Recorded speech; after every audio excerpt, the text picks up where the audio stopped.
first of all, I would like to thank PHDCCI and also the Konrad Adenauer Foundation to give me this opportunity to spend my morning working on and being able to talk on a topic which has become very close to my heart since I worked as the Executive Director of the Malaysian-German Chamber of Commerce and Industry in Malaysia, where we actually, and this is the topic I'm going to talk about, vocational training, achieved together with the Malaysian government as well as companies based in Malaysia to introduce a dual vocational training system.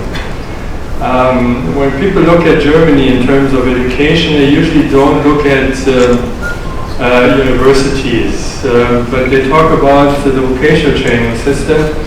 And this, I believe, is one of the backbones of German industrial and economic success. I was tasked, it's not here, but you see it in the program, to look a bit in the future. I would like to start with a quote. In approaching our problem, we naturally ask ourselves the question as to how far industrial progress of a country is influenced by technical cooperation. In no time as our own has so much stress been laid on the commercial side of our existence. New trades, new industries are springing up. Specialization has become more far-reaching and more firmly established than ever before. Competition is becoming keener. This is a quote by a gentleman, a professor and educator from the United States from the year 1908. So it's not a new problem, it's something that every generation is faced upon. Then he continued on describing how Germany tackles this development as well as the challenges that are connected with it, and he turned to the vocational training system that Germany had implemented, or you could find in Germany also in this time. A training system, vocational training system, which goes back basically to the Middle Ages, the 14th, 15th century. Coming back to a point which makes it so significant a little bit later. I don't want to argue against university, college education, against higher education. I would not say it's undervalued, but it might,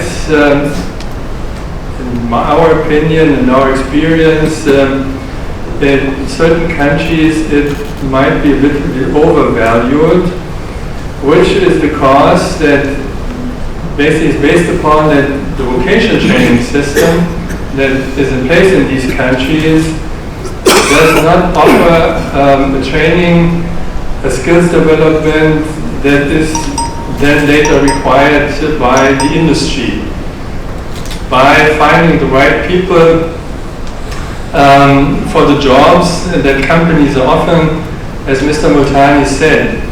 But when he said this, he referred to people coming out of colleges and universities, and we find that also those people, also from the experience of German companies, don't have the skills and the competencies required by these companies. And we find that nowadays people also in Germany, they would have a university degree but eventually do a job that used to be done by people with a vocational diploma, which have maybe 10 years of school and then enter to in some kind of apprenticeship program. We find that when you look at unemployment rates in Europe, that the unemployment rate of youth until the age of 25 in Germany is far less than 10%. The European average comes around 25%. There's countries that go up to 50%. And many of those people have an education, they have a training, they have a university degree, a college diploma, but they still cannot find a job.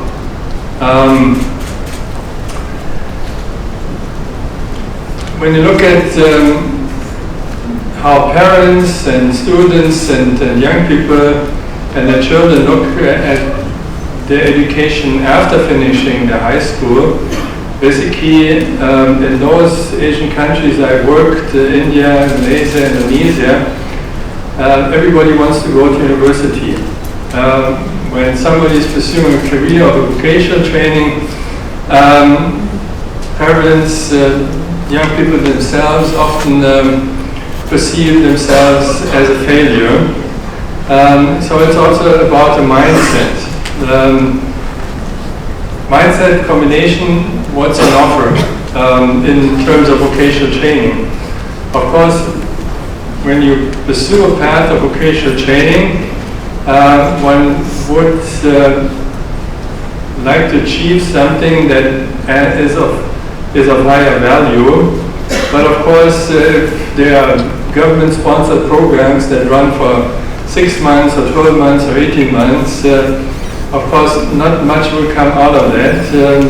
Common complaint in these countries is by the companies that people come out of these government-sponsored training programs, they don't have the skills, they don't have the competencies, they don't know how a company works.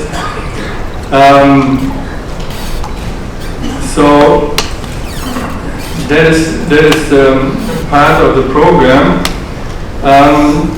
Now I would like to say a few words about the success factors in Germany. I think my most important message is that the success is based on a public-private partnership.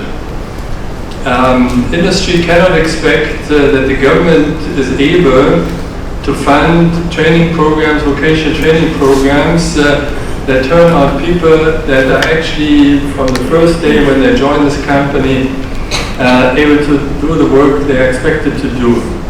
I believe no government can generate the budgetary funds necessary for that. So from what I see is these training programs are not only in terms of curricula and content and the competencies of the trainers able to cope with the interests, the demands of industry, but there's just not enough money to fund these programs from government coffers.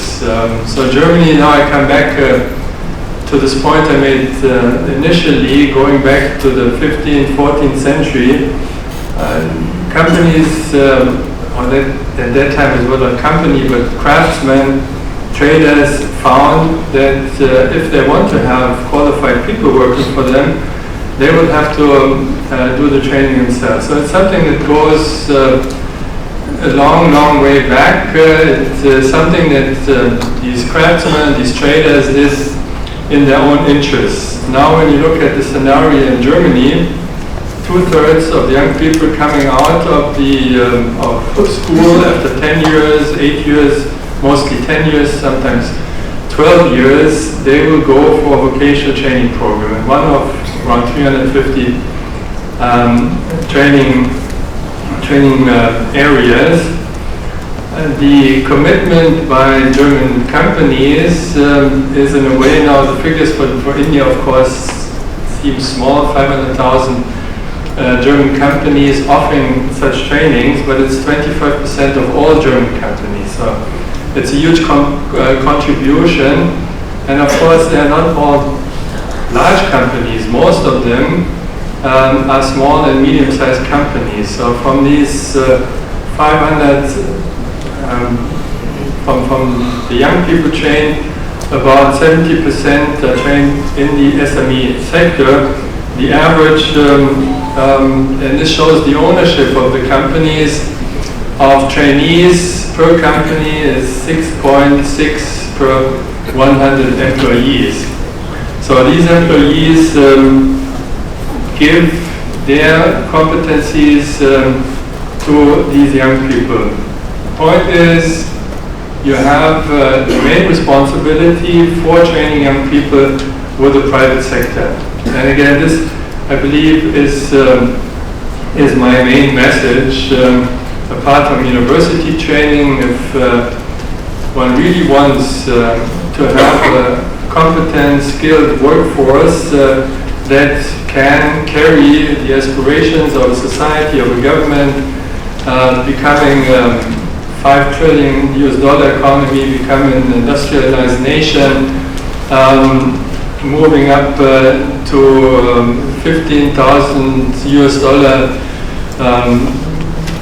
per capita GDP. I believe there needs to be a very strong contribution by the private sector.